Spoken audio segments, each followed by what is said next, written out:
ನಮಸ್ಕಾರ ಸ್ನೇಹಿತರೆ. ಕರ್ನಾಟಕ ರಾಜಕೀಯದಲ್ಲಿ ಮತ್ತೆ ಸಿಎಂ ಕುರ್ಚಿಯ ಚರ್ಚೆ ಜೋರಾಗಿದೆ. ಸಿದ್ದರಾಮಯ್ಯ ಮುಂದುವರಿತಾರ ಅಥವಾ ಡಿ.ಕೆ. ಶಿವಕುಮಾರ್ ಅವರಿಗೆ ಮುಖ್ಯಮಂತ್ರಿ ಸ್ಥಾನ ಸಿಗುತ್ತಾ? ದೆಹಲಿ ಹೈಕಮಾಂಡ್ ಏನು ತೀರ್ಮಾನ ಮಾಡಬಹುದು? ಇವೆಲ್ಲ ಪ್ರಶ್ನೆಗಳು ಈಗ ರಾಜ್ಯ ರಾಜಕಾರಣದಲ್ಲಿ ದೊಡ್ಡ ಚರ್ಚೆಯಾಗಿವೆ. ಇತ್ತೀಚೆಗೆ ಲೋಕೋಪಯೋಗಿ ಸಚಿವ ಸತೀಶ್ ಜಾರಕಿಹೊಳಿ ನೀಡಿರುವ ಹೇಳಿಕೆ ರಾಜಕೀಯ ವಲಯದಲ್ಲಿ ಭಾರೀ ಕುತೂಹಲ ಹುಟ್ಟಿಸಿದೆ. ಅವರು ಹೇಳಿದ್ದೇನು ಅಂದರೆ, ಕೇರಳದಲ್ಲಿ ಮುಖ್ಯಮಂತ್ರಿ ಆಯ್ಕೆ ಪ್ರಕ್ರಿಯೆ ಮುಗಿದ ತಕ್ಷಣ ಕರ್ನಾಟಕ ನಾಯಕತ್ವ ಗೊಂದಲಕ್ಕೂ ಹೈಕಮಾಂಡ್ ಅಂತಿಮ ತೆರೆ ಎಳೆಯಲಿದೆ ಎಂದು ಹೇಳಿದ್ದಾರೆ.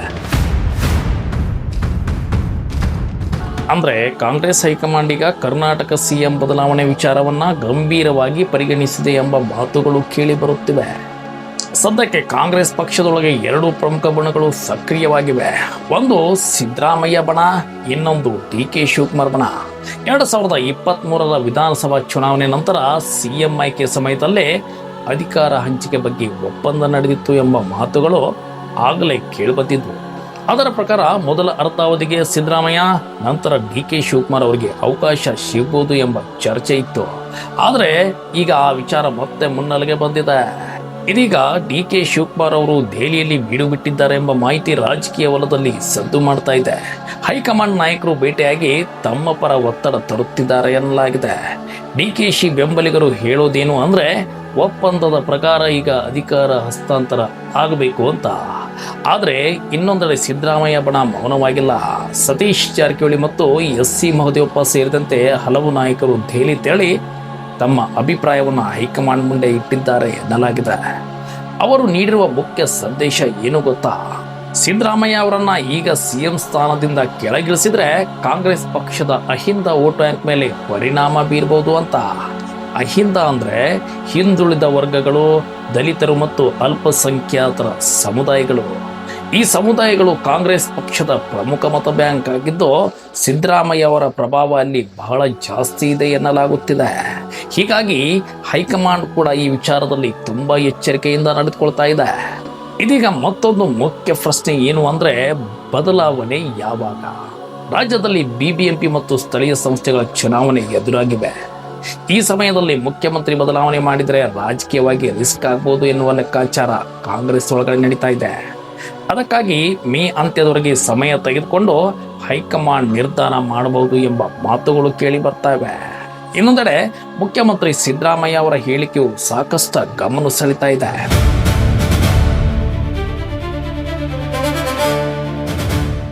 ಅವರು ಸ್ಪಷ್ಟವಾಗಿ ಹೇಳಿದ್ದು, ನಾನು ಹೈಕಮಾಂಡ್ ಮತ್ತು ರಾಹುಲ್ ಗಾಂಧಿ ಅವರ ಆದೇಶ ಪಾಲಿಸ್ತೇನೆ. ಅವರು ಯಾವ ನಿರ್ಧಾರ ಕೈಗೊಳ್ತಾರೋ ಅದಕ್ಕೆ ಬದ್ಧ ಅಂತ. ಈ ಹೇಳಿಕೆ ಮೂಲಕ ಸಿದ್ದರಾಮಯ್ಯ ಅವರು ನಿರ್ಧಾರ ಹೊಣೆಗಾರಿಕೆಯನ್ನ ನೇರವಾಗಿ ದೆಹಲಿ ನಾಯಕರ ಮೇಲೆ ಬಿಟ್ಟಿದ್ದಾರೆ ಎನ್ನಲಾಗ್ತಾ ಇದೆ. ಅಂದ್ರೆ ನಾನು ಕುರ್ಚಿಗೆ ಅಂಟುಕೊಂಡಿಲ್ಲ, ಹೈಕಮಾಂಡ್ ಏನು ಹೇಳುತ್ತದೋ ಅದೇ ಅಂತಿಮ ಎಂಬ ಸಂದೇಶ ಕೊಟ್ಟಂತಾಗಿದೆ. ಆದರೆ ರಾಜಕೀಯ ವಲಯದಲ್ಲಿ ಇನ್ನೂ ಒಂದು ಚರ್ಚೆ ಜೋರಾಗಿ ನಡೀತಾ ಇದೆ. ಏನ್ ಗೊತ್ತಾ ಸ್ನೇಹಿತರೆ, ಸಂಪುಟ ಪುನರಚನೆ ಆಗಬಹುದು, ಆದರೆ ಸಿಎಂ ಬದಲಾವಣೆ ಆಗದೇ ಇರಬಹುದು ಎಂಬ ಮಾತು.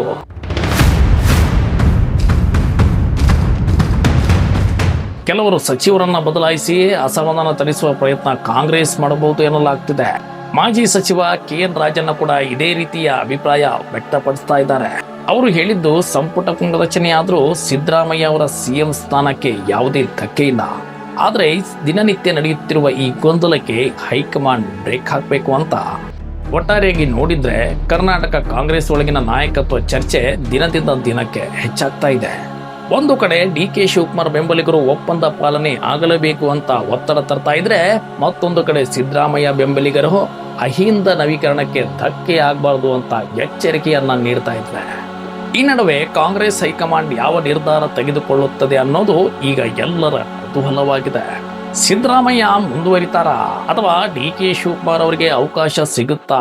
ಕೆಲವರು ಹೇಳೋ ಪ್ರಕಾರ ಡಿ.ಕೆ. ಶಿವಕುಮಾರ್ ತ್ಯಾಗ ಮತ್ತು ಅವರ ಒಂದು ಪಕ್ಷ ನಿಷ್ಠೆ, ಅವರ ಒಂದು ಫೈನಾನ್ಸ್ ನೋಡಿದ್ರೆ ಡಿ.ಕೆ. ಶಿವಕುಮಾರ್ ಅವರಿಗೆ 1 ವರ್ಷ ಸಿಎಂ ಮಾಡಬೇಕು ಅಂತ ಜನ ಮತ್ತು ನಾಯಕರು ಮಾತಾಡ್ತಾ ಇದ್ದಾರೆ.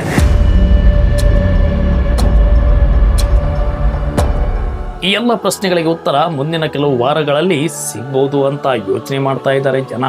ಈ ವಿಚಾರದ ಬಗ್ಗೆ ನಿಮ್ಮ ಅಭಿಪ್ರಾಯ ಏನು? ಕರ್ನಾಟಕದ ಮುಂದಿನ ಮುಖ್ಯಮಂತ್ರಿ ಯಾರಾಗಬೇಕು ಅಂತ ನೀವು ಭಾವಿಸ್ತೀರಿ? ಕಮೆಂಟ್ ಮಾಡಿ ತಿಳಿಸಿ. ಇದೇ ರೀತಿ ವಿಡಿಯೋದೊಂದಿಗೆ ಮತ್ತೆ ನಿಮ್ಮನ್ನ ಭೇಟಿ ಆಗ್ತೀನಿ. ಅಲ್ಲಿವರೆಗೆ ನಮಸ್ಕಾರ. ಸಬ್ಸ್ಕ್ರೈಬ್ ಮಾಡೋದನ್ನ ದಯಮಾಡಿ ಮರೆಯೋಕೆ ಹೋಗ್ಬೇಡಿ.